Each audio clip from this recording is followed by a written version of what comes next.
अस्सलाम वालेकुम and hello everyone, कैसे हैं आप सब लोग। Welcome back to my YouTube channel. My name is मरवा।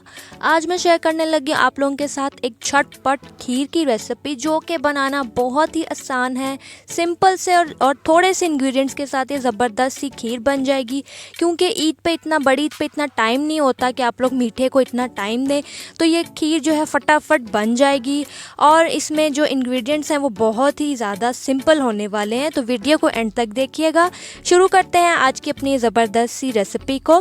तो सबसे पहले यहाँ पे मैंने जो चीज़ें ली हैं, यहाँ पे मैंने लिए हैं रस, पापे कहते हैं इनको, जो कि हम चाय के साथ खाते हैं। ये मैंने 2 इस तरह के लिए जो कि ब्राउन वाले होते हैं, गोल वाले। यहाँ पे मैंने ली हैं 2 ब्रेड स्लाइसेस, जो कि ब्रेड स्लाइसेस की जो बैक साइड होती है, जो ब्राउन वाले होते हैं वो लिए हैं। आप लोग कोई से भी ले सकते हैं, लेकिन इन ब्राउन वाले यूज़ करने का फ़ायदा ये होगा कि ये खीर आपकी ज़रा ब्राउन से कलर की, अच्छे से कलर की बनेगी। तो 2 स्लाइसेस हमें चाहिए होंगे और 2 हमें रस चाहिए होंगे। इन दोनों चीज़ों का हम लोग बना लेंगे पाउडर।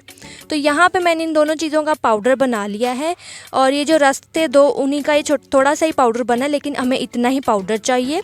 और ब्रेड स्लाइसेस 2 थी तो उसका ये पाउडर बन गया। ठीक है, इसे साइड पे कर देते हैं। अब यहाँ पे मैंने लिया है 1/4 कप जितना दूध, ठंडा दूध है ये। इसके अंदर अब मैं डिज़ोल्व करूँगी कस्टर्ड पाउडर, जो कि वनीला फ्लेवर का है। और आप लोगों ने वनीला फ्लेवर का ही कस्टर्ड पाउडर लेना है, कोई और फ्लेवर का नहीं लेना है। तो 1/4 कप दूध में, ठंडे दूध में हम लोग लेंगे कस्टर्ड पाउडर। 1 टेबलस्पून हीप लेना है आप लोगों ने, वो डाल दिया और इसको अच्छे से मैं विस्क कर लूँगी, इसको डिज़ोल्व कर लूँगी। इसे भी अब हम लोग कर देते हैं साइड पर। अब यहाँ पे मैंने लिया है 1 लीटर दूध। 1 लीटर दूध को मुझे एक दफ़ा उबालना है। जब ये अच्छे से उबल जाएगा तो मैं इसका बाकी का जो प्रोसेस है वो स्टार्ट करूँगी। यहाँ पे 1 लीटर दूध मैंने लिया है और इसको मैं चला रही हूँ ताकि नीचे ना लगे, क्योंकि ये फुल फैट है, फुल क्रीम मिल्क है, तो मलाई इसमें ज़्यादा होती है, इसलिए नीचे लगने का खदशा होता है। तो मैं साथ साथ इसको चलाती जा रही हूँ ताकि ये नीचे ना लगे। 1 बॉयल आने का मैं इसका इंतज़ार करूँगी। तो यहाँ पर आप लोग देख सकते हैं कि इसको 1 बॉयल आ गया है। 2 मिनट मैंने इसको और पकाया था मज़ीद, ताकि अच्छे से ये अच्छा सा ये पक जाए। अब मैंने इसके अंदर ऐड कर दी है शुगर। शुगर जो मैंने क्वांटिटी यहाँ पे मेंशन की है, इससे ज़्यादा आप लोगों ने नहीं ऐड करनी, खीर हैवी हो जाएगी और खाई नहीं जाएगी। तो अब यहाँ पे मैं इसके अंदर ऐड कर रही हूँ कस्टर्ड, डिज़ोल्व कस्टर्ड, जो कि मैंने दूध में डिज़ोल्व किया था, और डाल के इसको मैं हिलाती जा रही हूँ, मिक्स करती जा रही हूँ।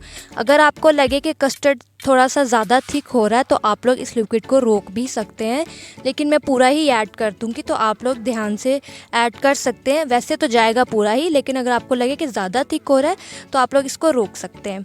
यहाँ पे हल्का सा जो है ये गाढ़ा हो रहा है, तो अब मैं इसके अंदर ऐड कर दूँगी जो हम लोगों ने रस का पाउडर बनाया था। तो थोड़े से जो लम्प्स बन जाते हैं तो आप लोग विस्क की मदद से उसको ब्रेक कर सकते हैं। तो यहाँ पे अब मैं आप लोगों के सामने डाल रही हूँ ब्रेड के स्लाइसिस का जो चूरा हम लोगों ने बनाया था वो डाल रही हूँ। मैंने 1/2 कप पहले ऐड किया है कि कहीं ज़्यादा ना हो जाए, तो आप लोगों ने देख कर डालना है कि ज़्यादा ना हो जाए, खीर ज़्यादा गाढ़ी हो जाएगी। तो वैसे तो 2 ब्रेड स्लाइसिस के जो क्रम्स हम लोगों ने बनाए थे वो सारे ही चले जाएंगे, लेकिन आप लोगों ने फिर भी थोड़े थोड़े ऐड करने हैं ताकि खीर ज़्यादा गाढ़ी ना हो। तो सारे ब्रेड क्रम्स और सारे जो रस का चूरा था वो सब चला गया है, कुछ भी नहीं बचा।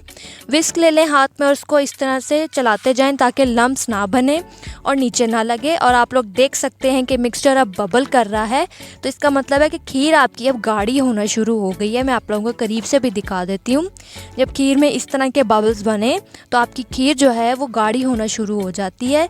थोड़ा सा पकाएंगे, इसको ज़्यादा नहीं पकाएंगे। मैं आप लोगों को बता दूंगी कंसिस्टेंसी क्या रखनी है आप लोगों ने। तो इस तरह से देखें खीर हमारी अच्छे से ज़बरदस्त सी गाढ़ी हो गई है। आलमंड्स, पिस्ताशियोज एंड रेजिन, आप कोई से भी इसमें ड्राई फ्रूट्स या नट्स ऐड कर सकते हैं जो आपकी मर्ज़ी के हों। तो आप लोगों ने देखा ना कि ये खीर कितनी ज़बरदस्त और झटपट बन गई। कोई इसमें मैंने कंडेंस मिल्क, मिल्क पाउडर, खोया, चावल कुछ भी ऐड नहीं किया, और ये ज़बरदस्त सी आप लोगों की कितना इसका प्यारा कलर आया। खीर हो गई है तैयार, फटाफट बन जाती है। और आप लोग इसकी कंसिस्टेंसी यहाँ पे चेक कर लीजिए। तो ये क्विक एंड इजी सी खीर हमारी बिल्कुल हो चुकी है तैयार। तो इसे अब हम अच्छा ठंडा कर लेंगे, रूम टेम्परेचर पे इसको ठंडा कर लेंगे। उसके बाद मैं इसको एक सर्विंग बाउल में निकाल रही हूँ। इस खीर को आप लोग एक दफ़ा ज़रूर ट्राई कीजिएगा, उसके बाद आप ही यही वाली खीर बनाएंगे, चावल वाली खीर को आप लोग भूल जाएंगे। तो यही वाली खीर आप लोग ज़रूर एक दफ़ा ट्राई कीजिएगा, मुझे बताइएगा कैसी बनी। इसको हल्का सा अब मैं जो है इसको डेकोरेट कर रही हूँ, आपकी मर्ज़ी है, जिस तरह मर्ज़ी इसको डेकोरेट कर लें। तो अब हम इसको अच्छे से ठंडा करेंगे। खीर जितनी अच्छी ठंडी होगी उतने ही खाने में मज़ा आएगा। इसे रख देंगे फ्रिज में और इसे ठंडा कर लेंगे। यहाँ पर खीर हो चुकी है, बिल्कुल ज़बरदस्त सी सेट हो चुकी है, ठंडी हो चुकी है। और सेट होने के बाद की भी इसकी कंसिस्टेंसी आप लोग चेक कर ले। तो ये बहुत ही मज़े की और स्मूथ सी खीर बनती है। ज़रूर ट्राई कीजिएगा झटपट सी इस खीर की रेसिपी को। फीडबैक शेयर कीजिएगा, वीडियो अच्छी लगे इसे एक लाइक ज़रूर दीजिएगा। चैनल को काइंडली सब्सक्राइब कर लें अगर आप ऑलरेडी मेरे सब्सक्राइबर हो तो बहुत सारा थैंक यू। फिर मिलते हैं आप लोगों से एक और ज़बरदस्त सी क्विक एंड ईजी सी रेसिपी के साथ। तब तक के लिए आप लोगों ने अपना बहुत सारा ख्याल रखना है। Thank you so much for watching this video and enjoy this recipe as well. अपना बहुत सारा ख्याल रखिएगा और दुआओं में याद रखिएगा। टेक केयर एंड अल्लाह हाफिज़।